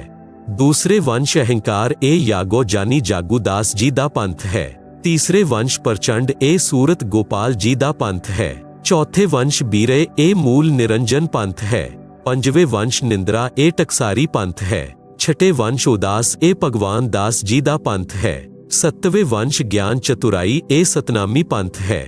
ਅੱਠਵੇਂ ਵੰਸ਼ ਦਵਾਦਸ਼ ਪੰਥ ਵਿਰੋਧ ਇਹ ਕਮਾਲ ਜੀ ਦਾ ਕਮਾਲੀਏ ਪੰਥ ਹੈ। ਨੌਵੇਂ ਵੰਸ਼ ਪੰਥ ਪੂਜਾ ਇਹ ਰਾਮ ਕਬੀਰ ਪੰਥ ਹੈ। ਦਸਵੇਂ ਵੰਸ਼ ਪ੍ਰਕਾਸ਼ ਇਹ ਪਰਮ ਧਾਮ ਦੀ ਬਾਣੀ ਪੰਥ ਹੈ। 11ਵੇਂ ਵੰਸ਼ ਪ੍ਰਗਟ ਪਸਾਰਾ ਇਹ ਜੀਵਾ ਪੰਥ ਹੈ। 12ਵੇਂ ਵੰਸ਼ ਪ੍ਰਗਟ ਹੋਏ ਉਜਿਆਰਾ ਇਹ ਸੰਤ ਗਰੀਬ ਦਾਸ ਜੀ ਪਿੰਡ ਛੁਡਾਨੀ ਜ਼ਿਲ੍ਹਾ ਝੱਜਰ ਪ੍ਰਾਂਤ ਹਰਿਆਣਾ ਵਾਲਾ ਪੰਥ ਹੈ, ਜਿਨ੍ਹਾਂ ਨੇ ਪਰਮੇਸ਼ਵਰ ਕਬੀਰ ਜੀ ਦੇ ਮਿਲਣ ਦੇ ਪਿੱਛੋਂ ਉਹਨਾਂ ਦੀ ਮਹਿਮਾ ਨੂੰ ਤੇ ਯਥਾਰਥ ਗਿਆਨ ਨੂੰ ਬੋਲਿਆ, ਜਿਸ ਨਾਲ ਪਰਮੇਸ਼ਵਰ ਕਬੀਰ ਜੀ ਦੀ ਮਹਿਮਾ ਦਾ ਕੁਝ ਪ੍ਰਕਾਸ਼ ਹੋਇਆ। 13ਵੇਂ ਵੰਸ਼ ਮਿਟੇ ਸਕਲ ਅੰਧਿਆਰਾ ਇਹ ਯਥਾਰਥ ਕਬੀਰ ਪੰਥ ਹੈ, ਜੋ ਸੰਨ 1994 ਤੋਂ ਆਰੰਭ ਹੋਇਆ ਹੈ, ਜੋ ਮੁਝ ਦਾਸ ਯਾਨੀ ਰਾਮਪਾਲ ਦਾਸ ਦੁਆਰਾ ਸੰਚਾਲਿਤ ਹੈ। ਦਾਮਾਖੇੜਾ ਵਾਲੇ ਧਰਮਦਾਸ ਜੀ ਦੇ ਵੰਸ਼ ਗੱਦੀ ਵਾਲਿਆਂ ਨੇ ਵਾਸਤਵਿਕ ਭੇਦ ਛੁਪਾਉਣ ਦੀ ਕੋਸ਼ਿਸ਼ ਕੀਤੀ ਤਾਂ ਹੈ, ਪਰੰਤੂ ਸੱਚਾਈ ਨੂੰ ਮਿਟਾ ਨਹੀਂ ਸਕੇ। ਕਬੀਰ ਸਾਗਰ ਦੇ ਅਧਿਆਏ ਕਬੀਰ ਬਾਣੀ ਦੇ ਪੰਨਾ ਨੰਬਰ ਉੱਪਰ 136 ਦਵਾਦਸ਼ ਪੰਥ ਚਲੋ ਸੋ ਭੇਦ ਦਵਾਦਸ਼ ਪੰਥ ਕਾਲ ਫੁਰਮਾਨਾ ਭੂਲੇ ਜੀਵ ਨਾ ਜਾਏ ਠਿਕਾਨਾ। ताते अगम कहे हम राखा, वंश हमारा चूड़ामणि शाखा। प्रथम यज्ञ में जागू प्रमावै, बिना पेद व ग्रंथ चुरावै। दूसर सुरती गोपाल होई, अक्षर जो जोग दरड़ावै सोई। विवेचन, इत्थे उपर प्रथम जागू दास दस्या है, जबकि बाणी विच स्पष्ट कर रही है कि वंश प्रथम चूड़ामणि है। दूसरा जागू दास। आप जी सुन रहे हो जगत गुरु तत्वदर्शी संत रामपाल जी महाराज द्वारा लिखित किताब जीने की राहदा, पन्ना नंबर 208। कबीर चरित्र बोध, पन्ना नंबर 1870 विच है। दूसरा जागू दास है। अध्याय सवसंवेद बोध दे पन्ना नंबर 155 उपर भी दूसरा जागू लिखिया है। इत्थे प्रथम लिख दिता, इत्थे प्रथम चूड़ामणि लिखना उचित है। तीसरा मूल निरंजन बानी, लोक वेद की निर्णय ठानी, ए चौथा लिखना चाहिदा है। चौथे पंथ टकसार यानी टकसारी भेद लौ आवे, नीर पवन को संधि बतावे, ए पंजवा लिखना चाहिदा है। पंजवा पंथ बीज को लेखा, लोक परलोक कहे हम मैं देखा, ए भगवान दास दा पंथ है जो छठा लिखना चाहिदा सी। छठा पंथ सतनामी प्रकाशा, कट के माही मार्ग निवासा, ए सतवां पंथ लिखना चाहिदा है। सतवां जीव पंथ ले बोले बाणी, पयो प्रतीत मरम नहीं जानी, ए अठवां कमाल जी दा पंथ है। अठवां राम कबीर कहावे, सतगुरु परम लै जीव दृढ़ावे। वास्तव विच ए नौवां पंथ है, नौवें ज्ञान की कला दिखावे, भाई प्रतीत जीव सुख पावे। असल विच ए 11वां जीवा पंथ है, इत्थे नौवां पंथ गलत लिखिया है। 10वें भेद परम धाम की बानी, साख हमारी निर्णय ठानी, ए ठीक लिखिया है परंतु 11वां नहीं लिखिया। जेकर प्रथम चूड़ामणि जी नूं मन्नो तां सही करम बनदा है। असल विच प्रथम चूड़ामणि जी हन। इस दे पिछों पंथ गरीबदास जी वाले पंथ दा वर्णन आरंभ हुंदा है। ए संकेतिक है। संत गरीबदास जी दा जन्म विक्रमी संवत 1774 विच होया सी। इत्थे गलती नाल 1775 लिखिया है। ए प्रिंट विच गलती है। संवत 1775 होई ता दिन प्रेम प्रगटे जग सोई, आज्ञा रहे ब्रह्म बोध लावे, कोली चमार सबके घर खावे। साखी हमारी ले जीव समझावे, असंख जन्म ठौर नहीं पावैन। 12वें यानी 12वें पंथ प्रगट होवे बाणी, शब्द हमारे की निर्णय ठानी। अस्थिर घर का मर्म नहीं पावे, ये वार यानी 12 पंथ हम ही यानी कबीर जी को त्यावैन। 12 पंथ हम ही यानी कबीर जी ही चल आवैन, सब पंथ मिटाए के ही पंथ चलावे। प्रथम चरण कलयुग निराना यानी निर्वाण, ओ दो मगर मांडो मैदाना। पावरथ, इत्थे 12वां पंथ संत गरीबदास जी वाला स्पष्ट है, क्योंकि गरीबदास जी नूं परमेश्वर कबीर जी मिले सन अते उन्हां दा ज्ञान योग खोल दिता सी। उदों संत गरीबदास जी ने परमेश्वर कबीर जी दी महिमा दी बाणी बोली, जो ग्रंथ रूप विच वर्तमान विच प्रिंट करवा लिया गया है। विचार करना है, संत गरीबदास जी दे पंथ तक 12 पंथ चल चुके हन। ਇਹ भी लिखिया है कि भले ही संत गरीबदास जी ने मेरी महिमा दी साखी शब्द चौपाई लिखी है, परंतु वो 12वें पंथ दे अनुयायी अपनी अपनी बुद्धि नाल बाणी दा अर्थ करनगे। आप जी सुन रहे हो जगत गुरु तत्वदर्शी संत रामपाल जी महाराज द्वारा लिखित किताब जीने की राहदा, पन्ना नंबर 209। परंतु ठीक नाल ना समझ के संत गरीबदास जी तक वाले पंथ दे अनुयायी यानी 12 पंथा वाले मेरी बाणी नूं ठीक नहीं समझ पाओगे, जिस कारण करके असंख जन्मां तक सतलोक वाला अमरधाम ठिकाना प्राप्त नहीं कर पाउणगे। ਇਹ 12 पंथ वाले कबीर जी दे नाम नाल पंथा वाले चलाउणगे ਅਤੇ मेरे नाम नाल महिमा प्राप्त करनगे, परंतु ਇਹ 12 ਦੇ 12 पंथा वाले अनुयायी अस्थिर घर यानी सतलोक नूं प्राप्त नहीं कर सकणगे। फिर कहा है कि अगे चल के 12वें पंथ संत गरीबदास जी वाले पंथ विच हम यानी खुद कबीर जी ही चल के आउणगे। उदों सब पंथां नूं मिटा के एक पंथ चलाऊंगा। कलयुग दा वो प्रथम चरण होएगा, जिस समय मैं कबीर जी संवत 1575 सन 1518 नूं मगर नगर उत्तर प्रदेश तो निर्वाण प्राप्त करूंगा, यानी कोई लीला करके सतलोक जाऊंगा। परमेश्वर कबीर जी ने कलयुग नूं 3 चरणां विच वंडिया है। प्रथम चरण वो जिस विच परमेश्वर लीला करके जा चुके हन। विचली पीढ़ी वो है जद कलयुग 5505 साल बीत चुके जाएगा। अंतिम चरण विच सब कृतकणी हो जाणगे, कोई भगती नहीं करेगा, ਮੁਝ ਦਾਸ ਰਾਮਪਾਲ ਦਾਸ ਦਾ ਨਿਕਾਸ ਸੰਤ ਗਰੀਬ ਦਾਸ ਵਾਲੇ 12ਵੇਂ ਪੰਥ ਵਿੱਚ ਹੋਇਆ ਹੈ। ਉਹ 13ਵਾਂ ਪੰਥ ਚੱਲ ਰਿਹਾ ਹੈ। ਪਰਮੇਸ਼ਵਰ ਕਬੀਰ ਜੀ ਨੇ ਚਲਾਇਆ ਹੈ। ਗੁਰੂ ਮਹਾਰਾਜ ਸਵਾਮੀ ਰਾਮਦੇਵਾਨੰਦ ਜੀ ਦਾ ਆਸ਼ੀਰਵਾਦ ਹੈ। ਇਹ ਸਫਲ ਹੋਏਗਾ ਅਤੇ ਪੂਰਾ ਵਿਸ਼ਵ ਪਰਮੇਸ਼ਵਰ ਕਬੀਰ ਜੀ ਦੀ ਭਗਤੀ ਕਰੇਗਾ। ਸੰਤ ਗਰੀਬ ਦਾਸ ਜੀ ਨੂੰ ਪਰਮੇਸ਼ਵਰ ਕਬੀਰ ਜੀ ਸਤਿਗੁਰੂ ਰੂਪ ਵਿੱਚ ਮਿਲੇ ਸਨ। ਪਰਮਾਤਮਾ ਤਾਂ ਕਬੀਰ ਹਨ ਹੀ। ਉਹ ਆਪਣਾ ਗਿਆਨ ਦੱਸਣ ਖੁਦ ਪ੍ਰਿਥਵੀ ਉੱਤੇ ਤੇ ਹੋਰ ਲੋਕਾਂ ਵਿੱਚ ਪ੍ਰਗਟ ਹੁੰਦੇ ਹਨ। ਸੰਤ ਗਰੀਬ ਦਾਸ ਜੀ ਨੇ ਅਸੁਰ ਨਿਕੰਦਨ ਰਮੈਣੀ ਵਿੱਚ ਕਿਹਾ ਹੈ ਕਿ ਸਤਿਗੁਰੂ ਦਿੱਲੀ ਮੰਡਲ ਆਏ ਸੀ, ਸੂਤੀ ਧਰਨੀ ਸੂਮ ਜਗਾਏ ਸੀ, ਦਿੱਲੀ ਕੇ ਤਖਤ ਛਤਰ ਫੇਰ ਵੀ ਫਿਰਾਏ ਸੀ, 64 ਯੋਗਿਨ ਮੰਗਲ ਗਾਏ ਸੀ। ਸੰਤ ਗਰੀਬ ਦਾਸ ਜੀ ਦੇ ਸਤਿਗੁਰੂ ਪਰਮੇਸ਼ਵਰ ਕਬੀਰ ਬੰਦੀ ਛੋੜ ਜੀ ਸਨ। ਪਰਮੇਸ਼ਵਰ ਕਬੀਰ ਜੀ ਨੇ ਕਬੀਰ ਸਾਗਰ ਅਧਿਆਇ ਕਬੀਰ ਬਾਣੀ ਪੰਨਾ ਨੰਬਰ 136 ਅਤੇ 137 ਤੇ ਕਿਹਾ ਹੈ 12ਵਾਂ ਪੰਥ ਸੰਤ ਗਰੀਬ ਦਾਸ ਜੀ ਦੁਆਰਾ ਚਲਾਇਆ ਜਾਏਗਾ। ਸੰਵਤ 1775 ਹੋਈ, ਜਾ ਦਿਨ ਪ੍ਰੇਮ ਪ੍ਰਗਟੇ ਜਗ ਸੋਈ, ਸਾਖੀ ਹਮਾਰੀ ਲੈ ਜੀਵ ਸਮਝਾਵੇ, ਅਸ਼ੰਖੋ ਜਨਮ ਠੌਰ ਨਹੀਂ ਪਾਵੇ, 12ਵੇਂ ਪੰਥ ਪ੍ਰਗਟ ਹੋਵੇ ਬਾਣੀ, शब्द हमारे की निर्णय ठानी, अस्थिर घर का मर्म ना पावे, ये 12 यानी 12 पंथ हम ही को त्यावे, 12वें पंथ हम ही चलावे, सब पंथ मिटा एक पंथ चलावे। भावार्थ परमेश्वर कबीर जी ने स्पष्ट कर दिता है कि 12वें पंथ तक दे अनुयायी मेरी महिमा दी साखी जो मैं परमेश्वर कबीर जी ने खुद कही है। जो कबीर सागर, कबीर साखी, कबीर बीजक, कबीर शब्दावली आदि आदि ग्रंथां विच लिखिया हन, ਉਹਨਾਂ ਨੂੰ ਤੇ ਜੋ ਮੇਰੀ ਕਿਰਪਾ ਨਾਲ ਗਰੀਬ ਦਾਸ ਜੀ ਦੁਆਰਾ ਕਹੀ ਗਈ ਬਾਣੀ ਦੇ ਗੂੜ ਰਹੱਸਾਂ ਨੂੰ ਠੀਕ ਨਾਲ ਨਾ ਸਮਝ ਕੇ ਖੁਦ ਗਲਤ ਨਿਰਣੈ ਕਰਕੇ ਆਪਣੇ ਅਨੁਆਇਆਂ ਨੂੰ ਸਮਝਾਇਆ ਕਰਨਗੇ, ਪਰੰਤੂ ਸੱਚ ਤੋਂ ਪਰਿਚਿਤ ਨਾ ਹੋ ਕੇ ਅਸੰਖਾ ਜਨਮ ਸਥਾਈ ਕਰ ਅਰਥਾਤ ਸਨਾਤਨ ਪਰਮਧਾਮ ਯਾਨੀ ਸਤਲੋਕ ਨੂੰ ਪ੍ਰਾਪਤ ਨਹੀਂ ਕਰ ਸਕਣਗੇ।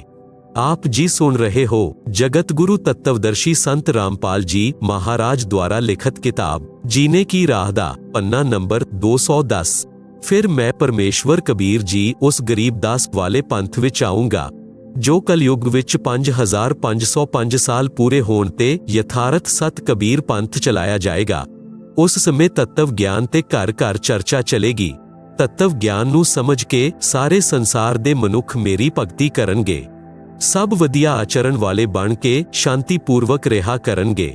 ਇਸ ਤੋਂ ਸਿੱਧ ਹੈ ਕਿ 13ਵਾਂ ਪੰਥ ਜੋ ਯਥਾਰਥ ਕਬੀਰ ਪੰਥ ਹੈ ਉਹ ਹੁਣ ਮੁਝ ਦਾਸ ਯਾਨੀ ਰਾਮਪਾਲ ਦਾਸ ਦੁਆਰਾ ਚਲਾਇਆ ਜਾ ਰਿਹਾ ਹੈ।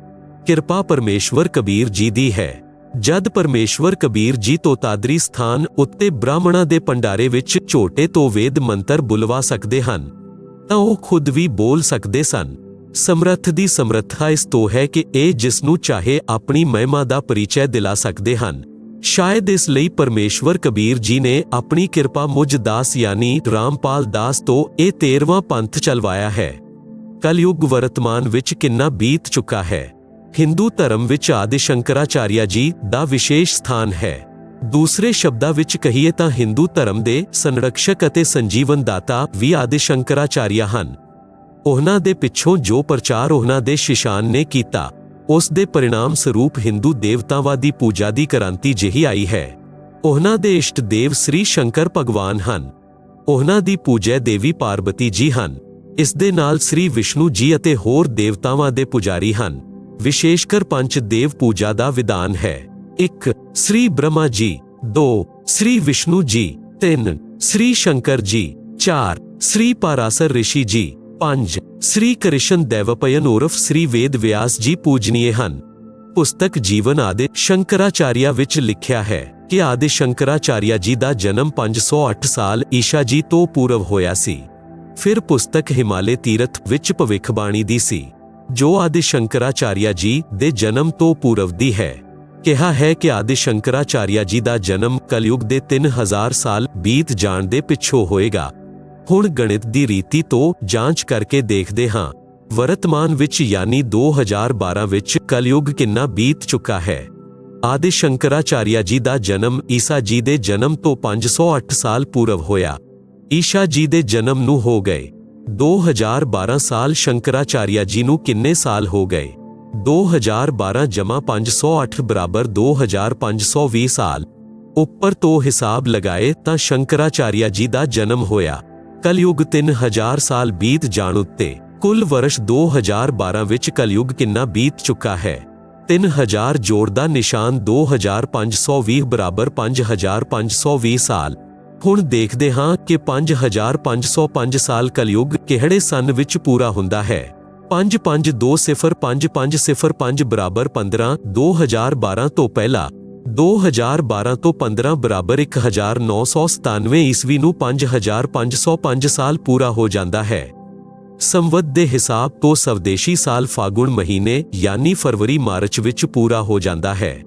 ਜੋ ਸੰਤਜਨ ਮੰਨਦੇ ਹਨ ਕਿ ਸ੍ਰੀਮਦ ਭਗਵਤ ਗੀਤਾ 5151 ਸਾਲ ਪੂਰਵ ਕਹਿ ਗਈ ਸੀ, ਉਹ ਗਲਤ ਹੈ। ਆਪ ਜੀ ਸੁਣ ਰਹੇ ਹੋ ਜਗਤ ਗੁਰੂ ਤੱਤਵਦਰਸ਼ੀ ਸੰਤ ਰਾਮਪਾਲ ਜੀ ਮਹਾਰਾਜ ਦੁਆਰਾ ਲਿਖਤ ਕਿਤਾਬ ਜੀਨੇ ਕੀ ਰਾਹ ਦਾ ਪੰਨਾ ਨੰਬਰ 211। ਗੁਰੂ ਬਿਨਾ ਮੋਕਸ਼ ਸੰਭਵ ਨਹੀਂ। ਪ੍ਰਸ਼ਨ, ਕੀ ਭਗਤੀ ਗੁਰੂ ਦੇ ਬਿਨਾ ਨਹੀਂ ਕਰ ਸਕਦੇ? ਉੱਤਰ, ਭਗਤੀ ਕਰ ਸਕਦੇ ਹਨ ਪਰੰਤੂ ਵਿਅਰਥ ਯਤਨ ਰਹੇਗਾ। ਪ੍ਰਸ਼ਨ, ਕਾਰਨ ਦੱਸੋ। ਉੱਤਰ, ਪਰਮਾਤਮਾ ਦਾ ਵਿਧਾਨ ਹੈ ਜੋ ਸੂਖਸ਼ਮ ਵੇਦ ਵਿੱਚ ਕਿਹਾ ਹੈ, ਕਬੀਰ ਗੁਰੂ ਬਿਨ ਮਾਲਾ ਫੇਰਤੇ, ਗੁਰੂ ਬਿਨ ਦੇਤੇ ਦਾਨ। ਗੁਰੂ ਬਿਨ ਦੋਨੋਂ ਨਿਸ਼ਫਲ ਹੈ, पूछो वेद पुराण। कबीर राम कृष्ण से कौन बड़ा, उन्हो भी गुरु कीन। तीन लोक के वे तनी, गुरु आगे आदीन। कबीर राम कृष्ण बड़े तिन्नहु पुर राजा, तिन गुरु बंद कीन निज काजा। भाव अर्थ, गुरु धारण कीते बिना जेकर नाम जाप दी माला फिराउंदे हन ਅਤੇ ਦਾਨ ਦਿੰਦੇ ਹਨ, ਉਹ ਦੋਨੋਂ ਬੇਅਰਥ ਹਨ। ਜੇਕਰ ਆਪ ਜੀ ਨੂੰ ਸੰਦੇਹ ਹੋਵੇ ਤਾਂ ਆਪਣੇ ਵੇਦਾਂ ਅਤੇ ਪੁਰਾਣਾਂ ਵਿੱਚ ਪ੍ਰਮਾਣ ਦੇਖੋ। ਸ੍ਰੀਮਦ ਭਗਵਤ ਗੀਤਾ ਚਾਰੋਂ ਵੇਦਾਂ ਦਾ ਸਾਰੰਸ਼ ਹੈ। ਗੀਤਾ ਅਧਿਆਇ 2 ਸ਼ਲੋਕ 7 ਵਿੱਚ ਅਰਜੁਨ ਨੇ ਕਿਹਾ ਕਿ हे ਸ੍ਰੀ ਕ੍ਰਿਸ਼ਨ, ਮੈਂ ਆਪ ਦਾ ਸ਼ਿਸ਼ ਹਾਂ, ਆਪ ਦੀ ਸ਼ਰਨ ਵਿੱਚ ਹਾਂ। ਗੀਤਾ ਅਧਿਆਇ 4 ਸ਼ਲੋਕ 3 ਵਿੱਚ ਸ੍ਰੀ ਕ੍ਰਿਸ਼ਨ ਜੀ ਵਿੱਚ ਪ੍ਰਵੇਸ਼ ਕਰਕੇ ਕਾਲ ਬ੍ਰਹਮ ਨੇ ਅਰਜੁਨ ਨੂੰ ਕਿਹਾ ਕਿ ਤੂੰ ਮੇਰਾ ਭਗਤ ਹੈ।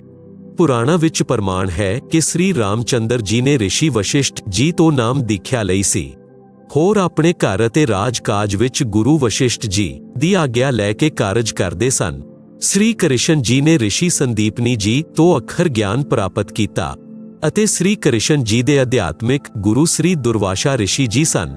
ਕਬੀਰ ਪਰਮੇਸ਼ਵਰ ਜੀ ਸਾਨੂੰ ਸਮਝਾਉਣਾ ਚਾਹੁੰਦੇ ਹਨ ਕਿ ਆਪ ਜੀ ਸ੍ਰੀ ਰਾਮ ਤੇ ਸ੍ਰੀ ਕ੍ਰਿਸ਼ਨ ਜੀ ਤੋਂ ਕਿਸੇ ਨੂੰ ਵੱਡਾ ਅਰਥਾਤ ਸਮਰੱਥ ਨਹੀਂ ਮੰਨਦੇ ਹੋ। ਉਹ ਤਿੰਨ ਲੋਕ ਦੇ ਮਾਲਿਕ ਸਨ। ਉਹਨਾਂ ਨੇ ਵੀ ਗੁਰੂ ਬਣਾ ਕੇ ਆਪਣੀ ਭਗਤੀ ਕੀਤੀ, ਜੀਵਨ ਸਫਲ ਕੀਤਾ। ਇਸ ਤੋਂ ਸਹਿਜ ਨਾਲ ਗਿਆਨ ਹੋ ਜਾਣਾ ਚਾਹੀਦਾ ਹੈ ਕਿ ਹੋਰ ਵਿਅਕਤੀ ਜੇਕਰ ਗੁਰੂ ਦੇ ਬਿਨਾਂ ਭਗਤੀ ਕਰਦਾ ਹੈ ਤਾਂ ਕਿੰਨਾ ਸਹੀ ਹੈ, ਅਰਥਾਤ ਬੇਅਰਥ ਹੈ। ਗੁਰੂ ਦੇ ਬਿਨਾਂ ਦੇਖਾ ਦੇਖੀ ਕਹੀ ਸੁਣੀ ਭਗਤੀ ਨੂੰ ਲੋਕਵੇਦ ਦੇ ਅਨੁਸਾਰ ਭਗਤੀ ਕਹਿੰਦੇ ਹਨ।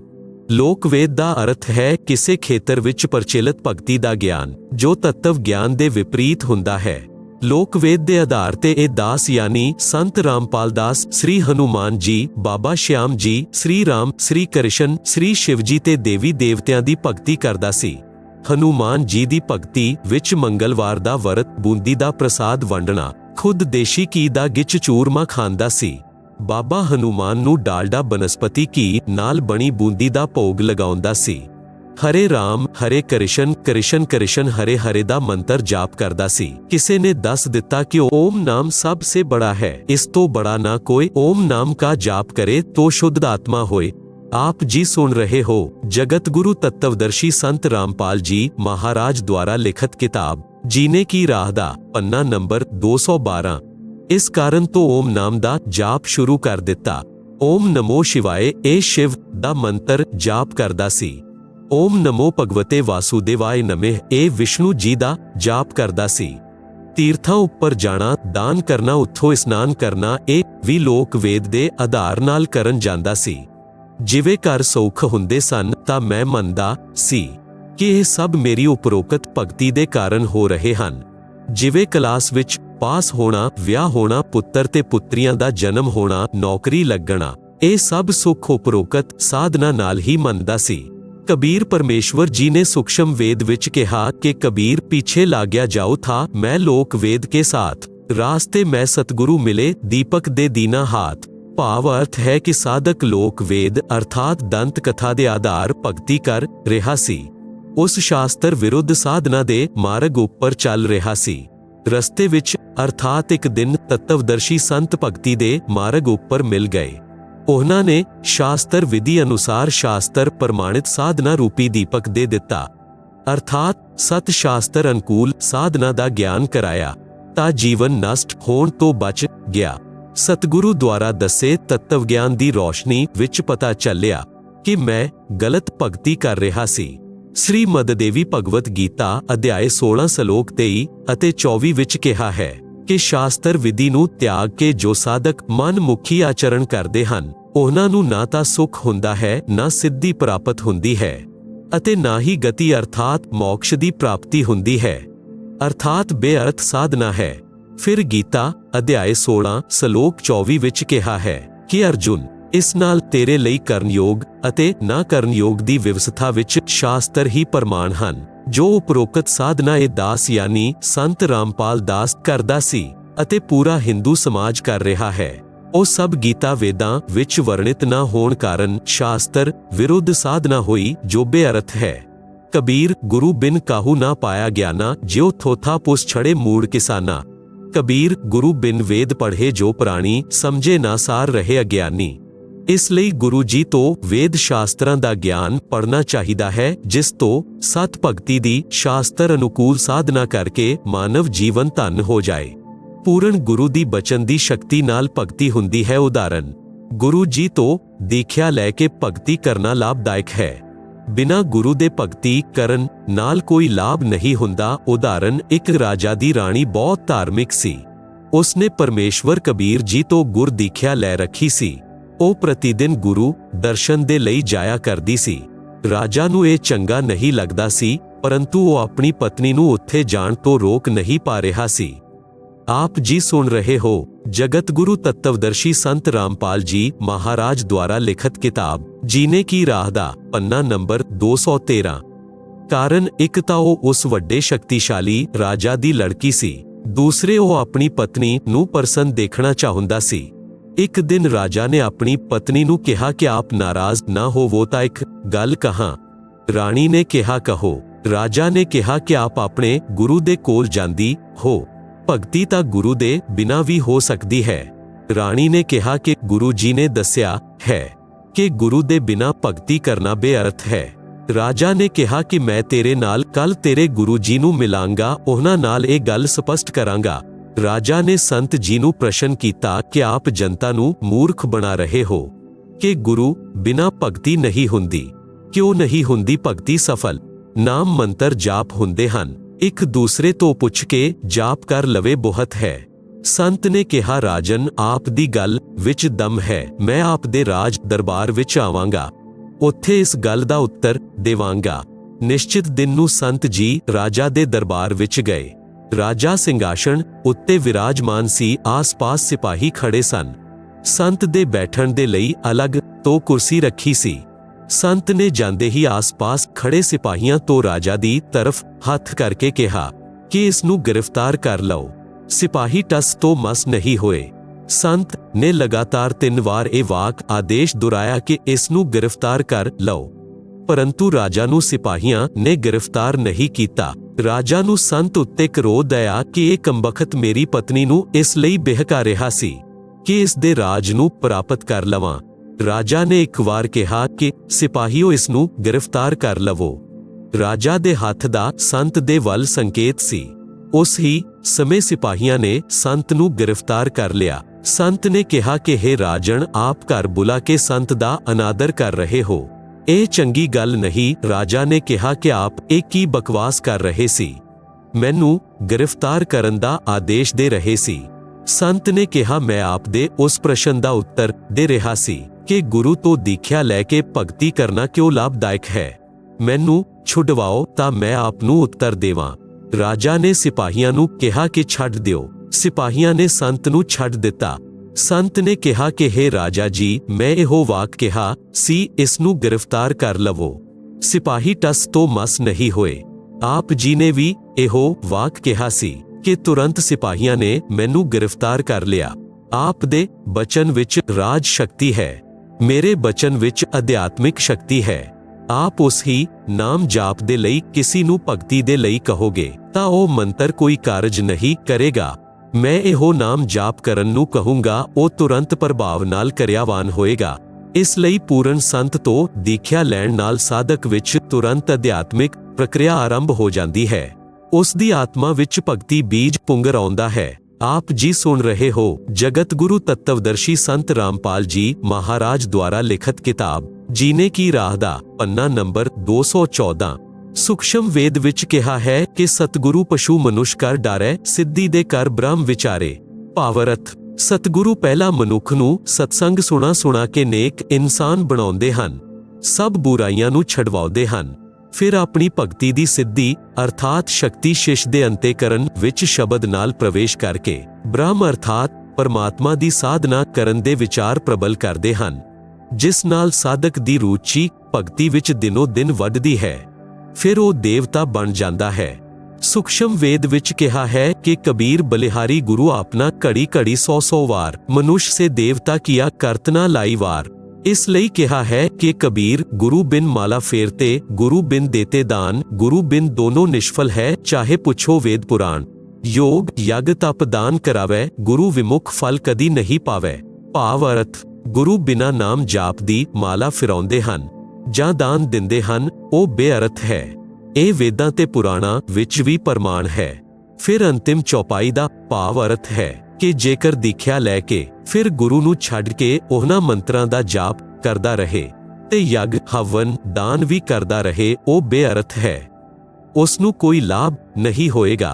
कबीर ताते सतगुरु सरना लीजै कपट भाव सब दूर करी जै। होर प्रमाण कबीर द्रव्योगेश्वर गुरु बिना करते हर की सेव, कहे कबीर बैकुंठ से फेर दिया सुखदेव। राजा जनक गुरु किया फिर किन्ही हर की सेव, कहे कबीर बैकुंठ में चले गए सुखदेव। भावार्थ ऋषि वेद व्यास जी दे पुत्र सुखदेव जी अपने पूर्व जन्म दी भगती दी शक्ति नाल उड़ के स्वर्ग विच चले जांदे सन। एक दिन ओ श्री विष्णु जी दे लोक विच बने स्वर्ग विच प्रवेश करन लगे।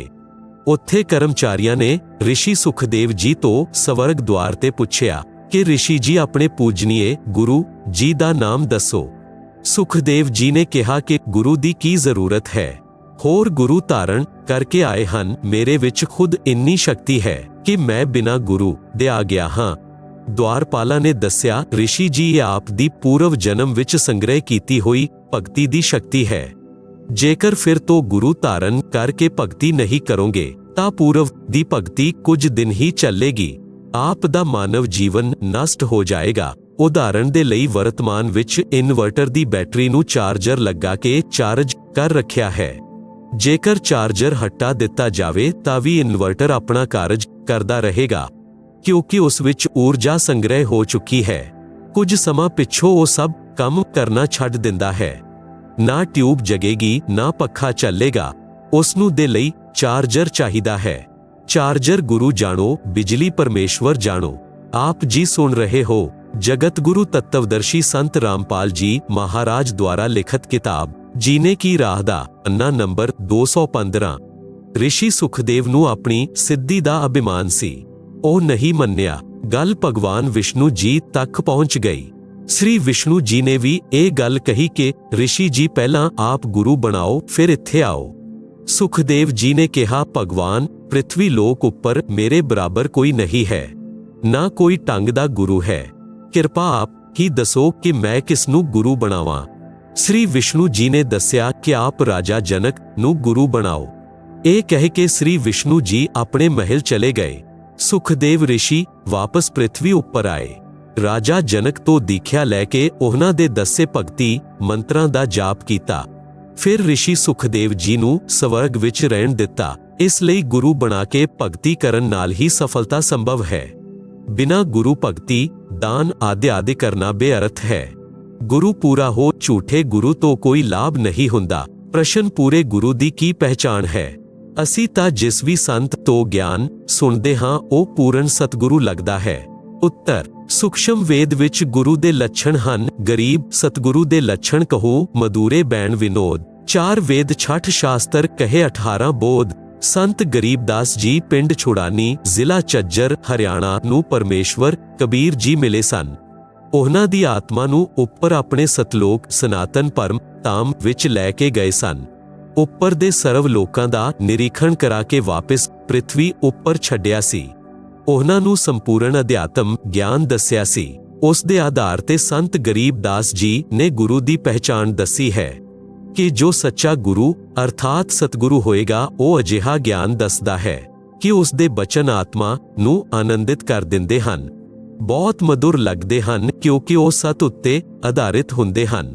ਕਾਰਨ ਹੈ ਕਿ ਸਤਿਗੁਰੂ 4 ਵੇਦਾਂ ਤੇ ਸਭ ਸ਼ਾਸਤਰਾਂ ਦਾ ਗਿਆਨ ਵਿਸਤਾਰ ਨਾਲ ਕਹਿੰਦਾ ਹੈ। ਇਹੋ ਪ੍ਰਮਾਣ ਪਰਮੇਸ਼ਵਰ ਕਬੀਰ ਜੀ ਨੇ ਸੂਖਸ਼ਮ ਵੇਦ ਵਿੱਚ ਕਬੀਰ ਸਾਗਰ ਦੇ ਅਧਿਆਇ ਜੀਵ ਧਰਮ ਬੋਧ ਵਿੱਚ ਪੰਨਾ ਨੰਬਰ 1960 ਉੱਤੇ ਦਿੱਤਾ ਹੈ। ਗੁਰੂ ਕੇ ਲੱਛਣ 4 ਬਖਾਨਾ ਪ੍ਰਥਮ ਵੇਦ ਸ਼ਾਸਤਰ ਕੋ ਗਿਆਨਾ, ਦੂਜੇ ਹਰ ਭਗਤੀ ਮਨ ਕਰਮ ਬਾਨੇ, ਤੀਜੇ ਸਮਦ੍ਰਿਸ਼ਟੀ ਕਰ ਜਾਨੀ, ਚੌਥੇ ਵੇਦ ਵਿਧੀ ਸਭ ਕਰਮਾ, ਇਹ 4 ਗੁਰੂ ਗੁਣ ਜਾਨੋ ਮਰਮਾ। ਸਰਲ ਅਰਥ ਕਬੀਰ ਪਰਮੇਸ਼ਵਰ ਜੀ ਨੇ ਕਿਹਾ ਹੈ ਕਿ ਜੋ ਸੱਚਾ ਗੁਰੂ ਹੋਏਗਾ ਉਸ ਦੇ 4 ਮੁੱਖ ਲੱਛਣ ਹੁੰਦੇ ਹਨ। ਨੰਬਰ 1, ਸਭ ਵੇਦ ਤੇ ਸ਼ਾਸਤਰਾਂ ਨੂੰ ਉਹ ਠੀਕ ਤਰ੍ਹਾਂ ਨਾਲ ਜਾਣਦਾ ਹੈ। ਨੰਬਰ 2, ਦੂਸਰੇ ਉਹ ਖੁਦ ਵੀ ਭਗਤੀ ਮਨ ਕਰਮ ਬਚਨ ਨਾਲ ਕਰਦਾ ਹੈ ਅਰਥਾਤ ਉਸ ਦੀ ਕਥਨੀ ਹੋਰ ਕਰਨੀ ਵਿੱਚ ਕੋਈ ਅੰਤਰ ਨਹੀਂ ਹੁੰਦਾ। ਨੰਬਰ 3, ਤੀਸਰਾ ਲੱਛਣ ਇਹ ਹੈ ਕਿ ਉਹ ਸਭ ਅਨੁਆਈਆਂ ਨਾਲ ਬਰਾਬਰ ਵਿਵਹਾਰ ਕਰਦਾ ਹੈ, ਭੇਦਭਾਵ ਨਹੀਂ ਰੱਖਦਾ। ਆਪ ਜੀ ਸੁਣ ਰਹੇ ਹੋ ਜਗਤ ਗੁਰੂ ਤੱਤਵਦਰਸ਼ੀ ਸੰਤ ਰਾਮਪਾਲ ਜੀ ਮਹਾਰਾਜ ਦੁਆਰਾ ਲਿਖਤ ਕਿਤਾਬ ਜੀਨੇ ਕੀ ਰਾਹ ਦਾ ਪੰਨਾ ਨੰਬਰ 216। ਨੰਬਰ 4, ਚੌਥਾ ਲੱਛਣ ਇਹ ਹੈ ਕਿ ਸਾਰੀ ਭਗਤੀ ਵੇਦਾਂ 4 ਵੇਦ ਤਾਂ ਸਭ ਜਾਣਦੇ ਹਨ। 1 ਰਿਗਵੇਦ, 2 ਯਜੁਰਵੇਦ, 3 ਸਾਮਵੇਦ, 4 ਅਥਰਵਵੇਦ ਅਤੇ 5ਵਾਂ ਵੇਦ ਸੂਖਸ਼ਮ ਵੇਦ ਹੈ। ਇਹਨਾਂ ਸਭ ਵੇਦਾਂ ਦੇ ਅਨੁਸਾਰ ਕਰਦਾ ਅਤੇ ਕਰਾਉਂਦਾ ਹੈ। ਵੇਦਾਂ ਯਾਨੀ ਚਾਰੋਂ ਵੇਦਾਂ ਰਿਗਵੇਦ, ਯਜੁਰਵੇਦ, ਅਥਰਵੇਦ, ਸਾਮਵੇਦ ਵਿੱਚ ਕੇਵਲ ਓਮ ਇੱਕ ਨਾਮ ਹੈ। ਜਾਪ ਕਰਨ ਦਾ ਪ੍ਰਮਾਣ ਯਜੁਰਵੇਦ ਅਧਿਆਇ 40 ਮੰਤਰ 15 ਤੇ 17 ਵਿੱਚ। ਮੰਤਰ 15 ਵਿੱਚ ਕਿਹਾ ਹੈ ਕਿ ਓਮ ਨਾਮ ਦਾ ਸਿਮਰਨ ਕੰਮ ਕਰਦੇ ਕਰਦੇ ਕਰੋ, ਵਿਸ਼ੇਸ਼ ਤੜਫ ਦੇ ਨਾਲ ਕਰੋ, ਮਨੁੱਖ ਜੀਵਨ ਦਾ ਪਰਮ ਕਰਤੱਵ ਮੰਨ ਕੇ ਸਿਮਰਨ ਕਰੋ। ਓਮ ਦਾ ਜਾਪ ਮ੍ਰਿਤਯੂ ਤੱਕ ਕਰਨ ਨਾਲ ਇੰਨਾ ਅਮਰਤਵ ਪ੍ਰਾਪਤ ਹੋ ਜਾਏਗਾ ਜਿੰਨਾ ਓਮ ਦੇ ਸਿਮਰਨ ਨਾਲ ਹੁੰਦਾ ਹੈ। ਯਜੁਰਵੇਦ 40/15 ਯਜੁਰਵੇਦ ਅਧਿਆਇ 40 ਮੰਤਰ 17 ਵਿੱਚ ਵੇਦ ਗਿਆਨ ਦਾਤਾ ਬ੍ਰਹਮ ਹੀ ਹੈ। ਕਿਹਾ ਕਿ ਜੋ ਪੂਰਨ ਪਰਮਾਤਮਾ ਹੈ ਉਹ ਤਾਂ ਪਰੋਕਸ਼ ਹੈ, ਛੁਪਿਆ ਹੈ ਯਾਨੀ ਅਵਿਅਕਤ ਹੈ, ਉਹ ਸਭ ਦੀ ਦ੍ਰਿਸ਼ਟੀ ਵਿੱਚ ਨਹੀਂ ਆਉਂਦਾ। ਉਸ ਦੀ ਜਾਣਕਾਰੀ ਯਜੁਰਵੇਦ ਅਧਿਆਇ 40 ਮੰਤਰ 10 ਵਿੱਚ ਦੱਸੀ ਹੈ ਕਿ ਉਸ ਦਾ ਯਥਾਰਥ ਗਿਆਨ ਤੱਤਵਦਰਸ਼ੀ ਸੰਤ ਹੀ ਜਾਣਦੇ ਹਨ। ਉਹਨਾਂ ਤੋਂ ਸੁਣੋ। ਫਿਰ ਯਜੁਰਵੇਦ ਅਧਿਆਇ 40 ਮੰਤਰ 17 ਵਿੱਚ ਕਿਹਾ ਹੈ ਕਿ ਮੈਂ ਬ੍ਰਹਮ ਹਾਂ, ਮੇਰਾ ਓਮ ਨਾਮ ਹੈ, ਮੈਂ ਉੱਪਰ ਦਿਵਯ ਆਕਾਸ਼ ਰੂਪੀ ਬ੍ਰਹਮ ਲੋਕ ਵਿੱਚ ਰਹਿੰਦਾ ਹਾਂ। ਇਹੋ ਪ੍ਰਮਾਣ ਸ੍ਰੀ ਦੇਵੀ ਮਹਾਪੁਰਾਣ ਗੀਤਾ ਪ੍ਰੈਸ ਗੋਰਖਪੁਰ ਤੋਂ ਪ੍ਰਕਾਸ਼ਿਤ ਸਚਿੱਤਰ ਮੋਟਾ ਟਾਈਪ ਕੇਵਲ ਹਿੰਦੀ ਦੇ 7ਵੇਂ ਸਕੰਦ ਵਿੱਚ ਪੰਨਾ ਨੰਬਰ 562 ਤੇ 563 ਉੱਪਰ ਸ੍ਰੀ ਦੇਵੀ ਜੀ ਨੇ ਰਾਜਾ ਹਿਮਾਲਿਆ ਨੂੰ ਦੱਸਿਆ ਹੈ ਕਿ ਰਾਜਨ ਆਪ ਜੇਕਰ ਆਤਮ ਕਲਿਆਣ ਚਾਹੁੰਦੇ ਹੋ ਤਾਂ ਮੇਰੀ ਭਗਤੀ ਸਹਿਤ ਸਭ ਗੱਲਾਂ ਨੂੰ ਛੱਡ ਦੇਵੋ, ਕੇਵਲ ਇੱਕ ਨਾਮ ਦਾ ਜਾਪ ਕਰੋ, ਬ੍ਰਹਮ ਪ੍ਰਾਪਤੀ ਦਾ ਉਦੇਸ਼ ਰੱਖੋ, ਇਸ ਨਾਲ ਬ੍ਰਹਮ ਨੂੰ ਪ੍ਰਾਪਤ ਹੋ ਜਾਓਗੇ। ਉਹ ਬ੍ਰਹਮ ਬ੍ਰਹਮਲੋਕ ਰੂਪੀ ਦਿਵ ਆਕਾਸ਼ ਵਿੱਚ ਰਹਿੰਦਾ ਹੈ। ਇਸ ਤੋਂ ਸਪਸ਼ਟ ਹੋਇਆ ਕਿ ਵੇਦਾਂ ਵਿੱਚ ਕੇਵਲ ਇੱਕ ਓਮ ਨਾਮ ਹੀ ਜਾਪਦਾ ਹੈ। ਸ਼੍ਰੀਮਦ ਭਗਵਤ ਗੀਤਾ ਜੋ ਵੇਦਾਂ ਦਾ ਸਾਰੰਸ਼ ਹੈ ਉਸ ਵਿੱਚ ਅਧਿਆਇ 8 ਸ਼ਲੋਕ 13 ਵਿੱਚ ਕਿਹਾ ਹੈ ਓਮ ਇਤੀ ਏਕਾਕਸ਼ਰਮ ਬ੍ਰਹਮ ਵਿਵਹਾਰਨ ਮਾਮ ਅਨੁਸਮਰਨ ਯਹ ਪਰਿਆਤਿ ਤਜਨ ਦੇਹਮ ਸਹਿਯਾਤਿ ਪਰਮਾਮ ਗਤਿਮ।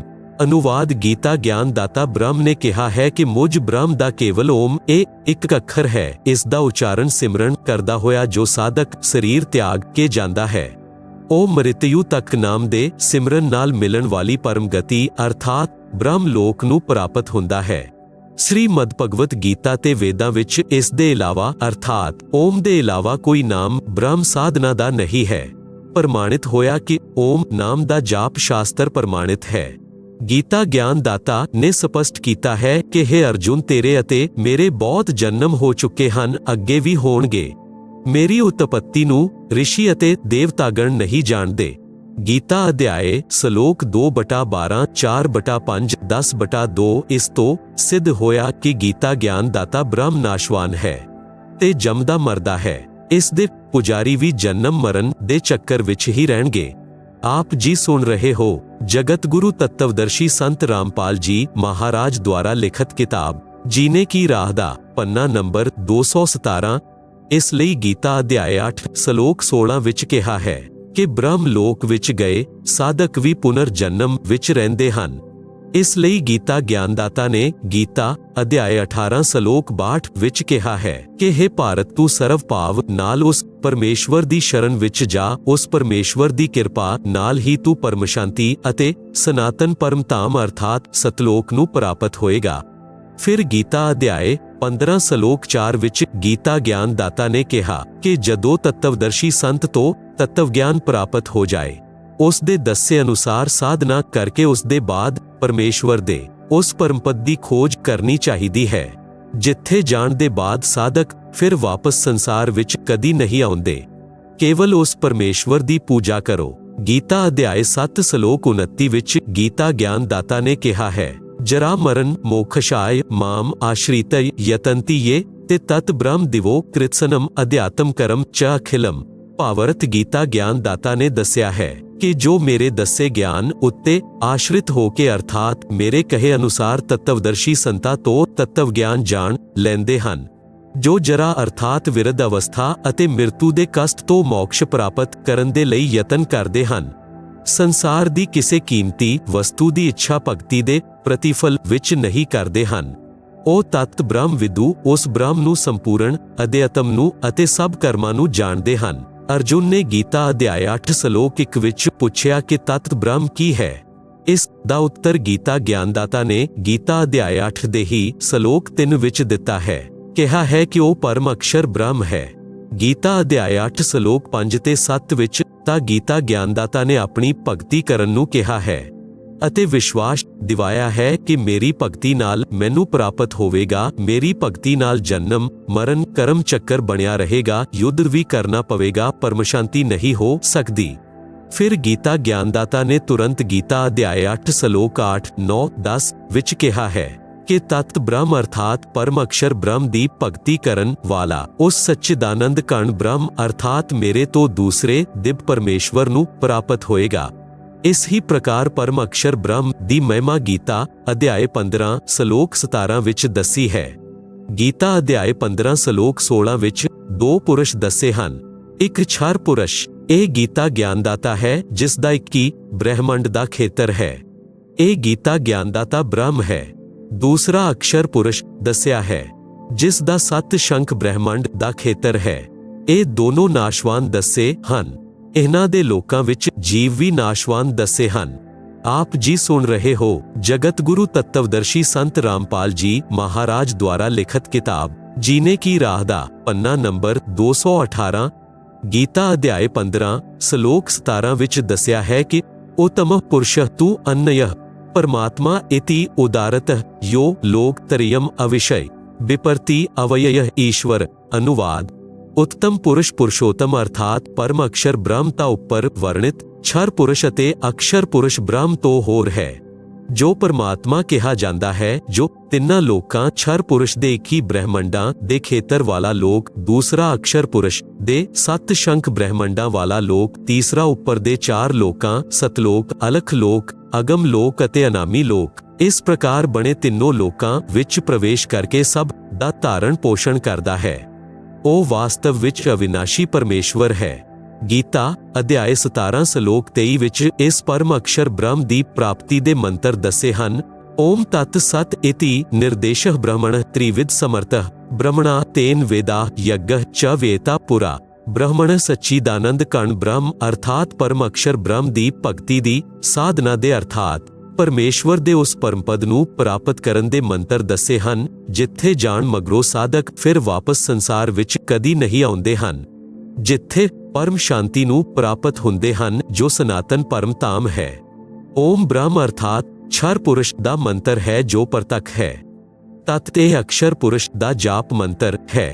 ਇਹ ਮੰਤਰ ਸੰਕੇਤਿਕ ਹੈ। ਵਾਸਤਵਿਕ ਮੰਤਰ ਸੂਖਸ਼ਮ ਵੇਦ ਵਿੱਚ ਦੱਸਿਆ ਹੈ। ਇਹ ਮੰਤਰ ਦੀਖਿਆ ਦੇ ਸਮੇਂ ਦੀਖਿਆਰਥੀ ਨੂੰ ਸਰਵਜਨਕ ਕੀਤਾ ਜਾਂਦਾ ਹੈ, ਹੋਰ ਨੂੰ ਨਹੀਂ ਦੱਸਿਆ ਜਾਂਦਾ। ਸਤ ਇਹ ਪਰਮ ਅਕਸ਼ਰ ਪੁਰਸ਼ ਦੀ ਸਾਧਨਾ ਦਾ ਮੰਤਰ ਹੈ। ਇਹ ਵੀ ਸੰਕੇਤਿਕ ਹੈ। ਦੀਖਿਆਰਥੀਆਂ ਨੂੰ ਦੀਖਿਆ ਦੇ ਸਮੇਂ ਦੱਸਿਆ ਜਾਂਦਾ ਹੈ। ਯਥਾਰਥ ਮੰਤਰ ਸੂਖਸ਼ਮ ਵੇਦ ਵਿੱਚ ਲਿਖਿਆ ਹੈ।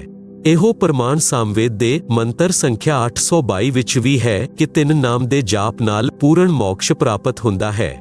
ਸੰਖਿਆ ਨੰਬਰ 822 ਸਾਮਵੇਦ ਉਤਾਚਿਰਕ ਅਧਿਆਇ 3 ਖੰਡ ਨੰਬਰ 5 ਸ਼ਲੋਕ ਨੰਬਰ 8 संत रामपाल दास द्वारा पाशा पाशे मनीषिपी पवते पूर्वयः कविर्निर्बिरयतः परे कोशान शिषयदत् त्रितसय नाम जनयन्दु शर नीदर्शय वायुम सख्याय वर्धयन् मनीषिपी पवते पूर्वयः कविर निर्बिह यतः परे कोशान अशिषयदत् त्रितसय नाम जनयन मधु शरणः ना इद्रसय वायुम सख्याय वर्धयन। शब्द अर्थ पूर्वे यानी सनातन अर्थात सब तो प्रथम प्रगट, कबीर नैरिप यानी कबीर परमेश्वर मानव रूप धारण करके अर्थात गुरु रूप विच प्रगट होके, मनीषिप यानी बुद्धिमान भगत नू तेरी यानी तिन नाम यानी मंत्र अर्थात नाम उपदेश दे के, पवते यानी पाप रहित यानी पवित्र करके, जनयन यानी जन्म अते शरण यानी मृत्यु तो ना यानी रहित करदा है, ਅਤੇ ਤਸਯ यानी ਉਸਦੇ ਵਾਯੂਮ यानी ਪ੍ਰਾਣ ਅਰਥਾਤ ਜੀਵਨ ਸੁਵਾਂਸਾ ਨੂੰ ਜੋ ਸੰਸਕਾਰ ਵਸ਼ ਗਿਣਤੀ ਦੇ ਪਾਏ ਹੋਏ ਹੁੰਦੇ ਹਨ ਨੂੰ ਕੋਸ਼ਾਨ यानी ਆਪਣੇ ਭੰਡਾਰੇ ਤੋਂ, ਸਖਾਇ यानी ਮਿੱਤਰਤਾ ਦੇ ਆਧਾਰ ਤੇ, ਪਰੇ यानी ਪੂਰਨ ਰੂਪ ਨਾਲ, ਵਰਧਯਨ यानी ਵੱਧਦਾ ਹੈ, ਯਤਹ यानी ਜਿਸ ਕਾਰਨ ਨਾਲ, ਇੰਦਰਸਯ यानी ਪਰਮੇਸ਼ਵਰ ਦੇ, ਮਧੂ यानी ਵਾਸਤਵਿਕ ਆਨੰਦ ਨੂੰ, ਅਸਿਸ਼ਯਦਤ यानी ਆਪਣੇ ਆਸ਼ੀਰਵਾਦ ਪ੍ਰਸਾਦ ਨਾਲ ਪ੍ਰਾਪਤ ਕਰਵਾਉਂਦਾ ਹੈ। आप जी सुन रहे हो जगत गुरु तत्वदर्शी संत रामपाल जी महाराज द्वारा लिखित किताब जीने की राह दा पन्ना नंबर 219। भाव अर्थ इस मंत्र विच स्पष्ट कीता है कि पूर्ण परमात्मा कबीर अर्थात कबीर मानव शरीर विच गुरु रूप विच प्रगट होके प्रभु प्रेमियां नू तिन नाम दा जाप दे के सत भगती कराउंदा है ਅਤੇ ਉਸ ਮਿੱਤਰ ਭਗਤ ਨੂੰ ਪਵਿੱਤਰ ਕਰਕੇ ਆਪਣੇ ਆਸ਼ੀਰਵਾਦ ਨਾਲ ਪੂਰਨ ਪਰਮਾਤਮਾ ਅਰਥਾਤ ਆਪਣੀ ਪ੍ਰਾਪਤੀ ਦਾ ਰਾਹ ਦੱਸ ਕੇ ਪੂਰਨ ਸੁਖ ਪ੍ਰਾਪਤ ਕਰਾਉਂਦਾ ਹੈ, ਸਾਧਕ ਦੀ ਉਮਰ ਵਧਾਉਂਦਾ ਹੈ। ਇਹੋ ਪ੍ਰਮਾਣ ਗੀਤਾ ਅਧਿਆਇ 17 ਸ਼ਲੋਕ 23 ਵਿੱਚ ਹੈ ਕਿ ਓਮ ਤਤ ਸਤ ਇਤੀ ਨਿਰਦੇਸ਼ਹ ਬ੍ਰਹਮਣ ਤ੍ਰਿਵਿਧ ਸਮਰਥ। ਭਾਵ ਅਰਥ ਹੈ ਕਿ ਪੂਰਨ ਪਰਮਾਤਮਾ ਨੂੰ ਪ੍ਰਾਪਤ ਕਰਨ ਦਾ ਓਮ ਤਤ ਸਤ ਇਹ ਮੰਤਰ ਜਾਪ ਸਿਮਰਨ ਕਰਨ ਦਾ ਨਿਰਦੇਸ਼ ਹੈ। ਇਸ ਨਾਮ ਨੂੰ ਤੱਤਵਦਰਸ਼ੀ ਸੰਤ ਤੋਂ ਪ੍ਰਾਪਤ ਕਰੋ। ਤੱਤਵਦਰਸ਼ੀ ਸੰਤ ਦੇ ਵਿਸ਼ੇ ਵਿੱਚ ਗੀਤਾ ਅਧਿਆਇ 4 ਸ਼ਲੋਕ ਨੰਬਰ 34 ਵਿੱਚ ਕਿਹਾ ਹੈ ਅਤੇ ਗੀਤਾ ਅਧਿਆਇ ਨੰਬਰ 15 ਸ਼ਲੋਕ ਨੰਬਰ 1 ਤੋਂ 4 ਵਿੱਚ ਤੱਤਵਦਰਸ਼ੀ ਸੰਤ ਦੀ ਪਹਿਚਾਣ ਦੱਸੀ ਤੇ ਕਿਹਾ ਹੈ ਕਿ ਤੱਤਵਦਰਸ਼ੀ ਸੰਤ ਤੋਂ ਤੱਤਵ ਗਿਆਨ ਜਾਣ ਕੇ ਉਸ ਦੇ ਪਿੱਛੋਂ ਉਸ ਪਰਮਪਦ ਪਰਮੇਸ਼ਵਰ ਦੀ ਖੋਜ ਕਰਨੀ ਚਾਹੀਦੀ ਹੈ, ਜਿੱਥੇ ਜਾਣ ਤੋਂ ਬਾਅਦ ਸਾਧਕ ਵਾਪਸ ਸੰਸਾਰ ਵਿੱਚ ਨਹੀਂ ਆਉਂਦੇ ਅਰਥਾਤ ਪੂਰਨ ਮੁਕਤ ਹੋ ਜਾਂਦੇ ਹਨ।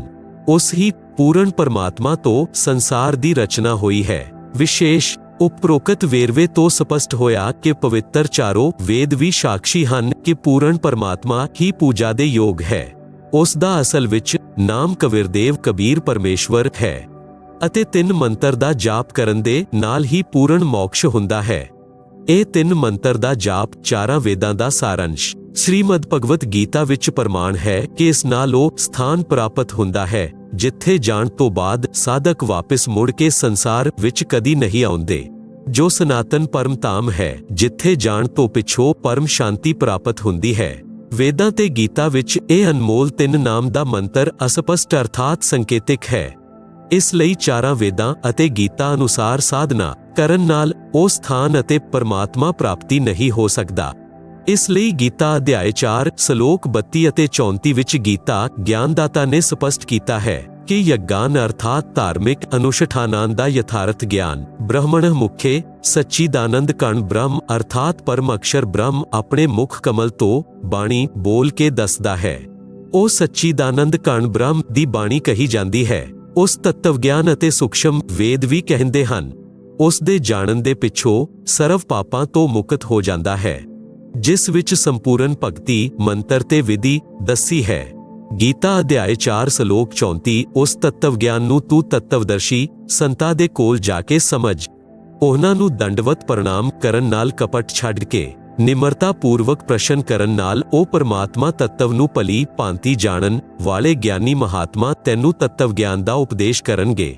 ਸੱਜਣੋ, ਉਹ ਤੱਤਵਦਰਸ਼ੀ ਸੰਤ ਇਹ ਦਾਸ ਯਾਨੀ ਸੰਤ ਰਾਮਪਾਲ ਦਾਸ ਹੈ। ਉਹ ਤੱਤਵ ਗਿਆਨ ਮੇਰੇ ਕੋਲ ਹੈ। ਮੇਰੇ ਤੋਂ ਇਲਾਵਾ ਵਰਤਮਾਨ ਵਿੱਚ ਕਿਸੇ ਸੰਤ ਕੋਲ ਨਹੀਂ ਹੈ। ਵਿਸ਼ਵ ਵਿੱਚ ਲਗਭਗ 7 ਅਰਬ ਮਾਨਵ ਆਬਾਦੀ ਹੈ। ਇਹਨਾਂ ਅਰਬਾਂ ਮਨੁੱਖਾਂ ਵਿੱਚ ਮੇਰੇ ਤੋਂ ਇਲਾਵਾ ਕੋਈ ਇਸ ਗਿਆਨ ਨੂੰ ਜਾਣਨ ਵਾਲਾ ਨਹੀਂ ਹੈ। आप जी सुन रहे हो जगत गुरु तत्वदर्शी संत रामपाल जी महाराज द्वारा लिखित किताब जीने की राह दा पन्ना नंबर 220।